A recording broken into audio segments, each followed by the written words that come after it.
오늘은 여러분들이 인생 직업을 찾을 수 있는 확실한 방법과 대기업을 퇴사하게 된 제 이야기도 같이 말씀드려 볼게요. 아마 이 영상이 끝나면 섣불리 시작하는 게 좀 두려웠거나 방황하고 있던 것들이 꽤 많이 해소될 거예요. 제가 20대 초반에 대기업에 입사를 했었어요. 처음에 대기업에 입사를 했을 때 세상을 다 가진 줄 알았어요. 그냥 회사가 주는 네임밸류가 마치 나의 가치인 양 어깨에 힘을 이렇게 주고 다녔던 것 같아요. 근데 그러던 제가 결국 퇴사를 했단 말이죠. 뭐가 저를 퇴사하게 만들었을까요? 제가 퇴사한 이유는 일 자체에 대한 어려움도 아니었고 뭐 사람한테 스트레스를 받아서도 아니었어요. 뭐였냐면 돈을 훨씬 더 많이 벌고 싶은 거예요. 한 10년 전쯤이니까 그 당시에 제 연봉이 5천에서 6천 정도였을 거예요. 경력이 얼마 안 됐었으니까요. 근데 저는 그게 만족스럽지 못한 거죠. 그래서 돈을 더 많이 벌려면 어떻게 해야 할까 이 고민을 많이 했어요. 그 당시에 아무리 생각해도 조금 더 좋은 회사로 가봤자 내가 원하는 만큼의 돈을 벌 수는 없겠더라고요. 그때 깨달았죠. 아, 회사 다녀서는 내가 원하는 만큼 돈을 벌 수 없겠구나.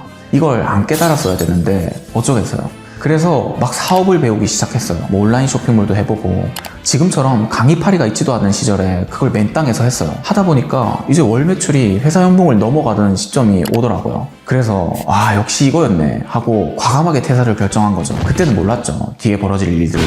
그래서 이제 사업에 전념해야겠다 이렇게 마음을 먹고 몰두를 하기 시작했어요. 제가 사업을 하려고 마음먹었던 건 아주 단순했어요. 그냥 내 직업을 사업가로 만들고 싶었던 거죠. 왜냐하면 사업가가 돈을 많이 벌 수 있으니까 그냥 그렇게 생각을 한 거예요. 아, 근데 이 사업이란 게 만만치가 않더라고요. 이게 내 인생 직업이라고 할 수 있나?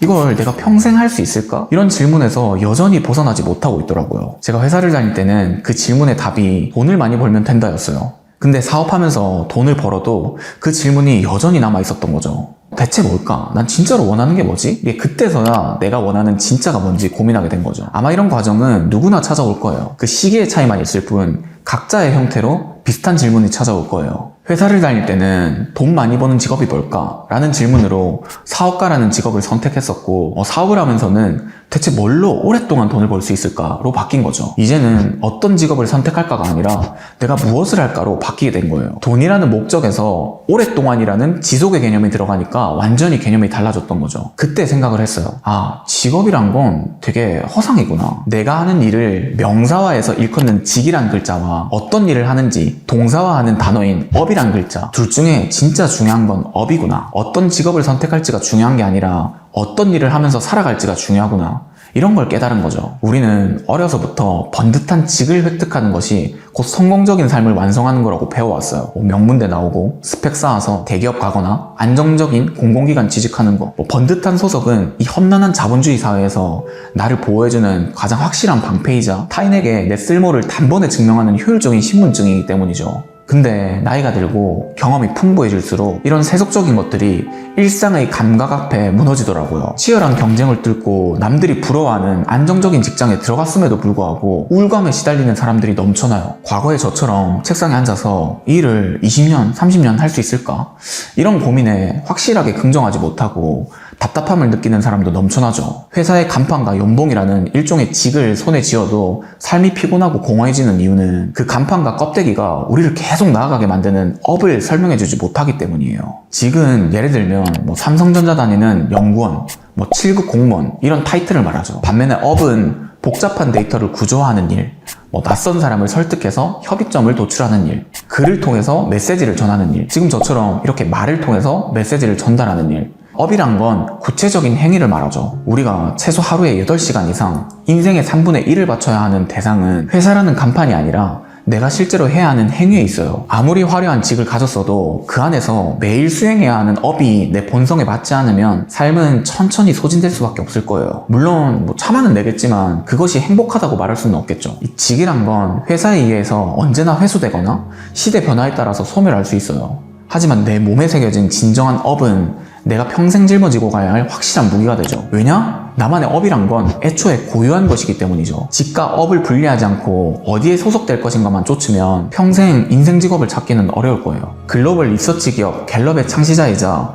강점 심리학의 아버지라고도 불리는 도널드 클리프턴은 방대한 데이터를 바탕으로 수십 년간 연구를 진행했어요. 이 연구 결과에 따르면 일상에서 자신의 재능과 강점을 활용할 기회를 갖는 사람은 그렇지 않은 사람에 비해서 일에 몰입할 가능성이 무려 6배나 높아지고 나아가서 자신의 삶의 질이 훌륭하다고 답할 가능성이 무려 3배 이상 상승한다고 밝혔어요. 이 클프턴이 말한 재능과 강점이 좀 전에 제가 말했던 업에 대한 핵심 열쇠죠. 매일의 일상, 내가 하는 업에서 내 재능과 강점이 충분히 쓰이고 있느냐가 관건이에요. 인생 직업을 찾는다는 건 꼭 어떠한 직업으로 이직을 해야 하고 나에게 딱 맞는 직업을 찾아야 하는 그런 접근은 본질적인 접근은 아닌 것 같아요.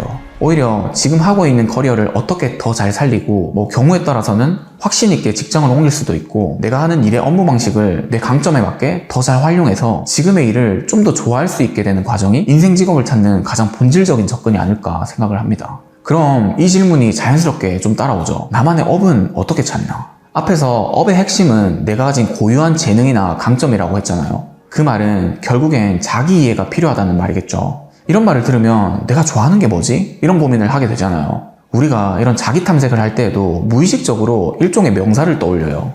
영화, 책, 게임, 테니스 이렇게 1차원적으로 생각을 하죠. 이걸 제가 직업적으로 접근을 해보면 우리가 늘 혼돈하는 게 뭐냐면 뭔가 소비하면서 느끼는 쾌락이랑 어떤 걸 생산하면서 견뎌야 하는 고통을 혼동해요. 예를 들어서 돈을 지불하고 영화를 보거나 시간을 지불해서 게임을 하는 즐거움은 철저히 소비자의 권리죠. 근데 그걸 직업으로 삼는 순간 생산자의 위치로 이동하게 되잖아요. 이 생산자의 삶은 소비해서 오는 즐거움이 아니라 견디고 타협하고 설득하는 이 지난한 동사들로 채워져요. 모든 일에는 고유한 피로도가 있거든요. 그리고 그 피로도를 아무렇지 않아 하는 사람들이 또 있어요. 진짜 신기하지만 그래요. 누구는 엑셀 작업을 하는데 막 종이 쑤시고 미치지만 누구는 엑셀을 가지고 놀아요. 그게 재밌대요.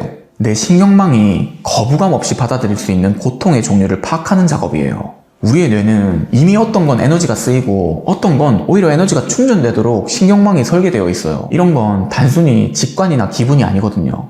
제가 매 영상마다 갤럽 강점 진단하면 나오는 테마들을 가끔 설명하는데 이 34가지 강점 테마 중에 복구 테마라는 게 있어요. 복구라는 강점을 가진 사람들은 어떠냐면 어떤 문제가 닥쳤을 때 이걸 정상인 상태로 복구시키는 과정에서 쾌감을 느껴요. 이 강점의 핵심 동사는 수리하고 고치고 정상화한다 이런 거죠. 만약에 이런 강점을 가진 사람이 아무런 문제 없이 완벽하게 세팅된 시스템을 단순히 유지보수만 해야 하는 업무를 하면 어떻게 될까요? 회사의 복지가 아무리 좋아도 본능적인 찝찝함이 계속 있을 거예요. 이처럼 우리는 더 이상 마케터가 되고 싶다, 디자이너가 되고 싶다 이런 뭉툭한 명사로 자신의 진로를 규정해서는 안 될 겁니다. 어떤 동사로 자신의 쓸모를 규정할지가 앞으로의 커리어나 다가올 AI 시대에서 내 가치를 확실하게 브랜딩하는 방법이 될 거예요. 제가 어느덧 30대 후반을 향해 달려가고 있는데 저 역시도 영상 초반에 말했지만 미성숙한 동기로 회사를 그만뒀었고 지금도 역시 온전히 성숙하지가 않아요. 어떻게 하면 돈을 더 많이 벌 수 있을까의 근본적인 질문을 여전히 하고 있으니까요. 하지만 예전에는 어떤 직업을 가져야 돈을 많이 벌 수 있을까? 이런 질문이었다면 지금은 내가 어떤 일을 해야 오랫동안 그 목표를 쫓을 수 있을까로 바뀌었어요. 그래서 이제는 내가 어떤 일을 해야 평생 할 수 있겠다라는 확신이 있어요. 될 수 있으면 이런 고난의 과정을 여러분들은 안 겪으면 좋을 것 같고 만약 살면서 이런 고민의 순간이 온다면 오늘 제가 했던 말이 꼭 도움이 되길 바랍니다. 혼자서 길을 찾는 게 좀 어렵다 느끼면 댓글에 강점 진단을 받을 수 있는 방법을 남겨드렸으니까 참고하시고요. 저는 다음도 유익한 영상으로 찾아뵙겠습니다. 감사합니다.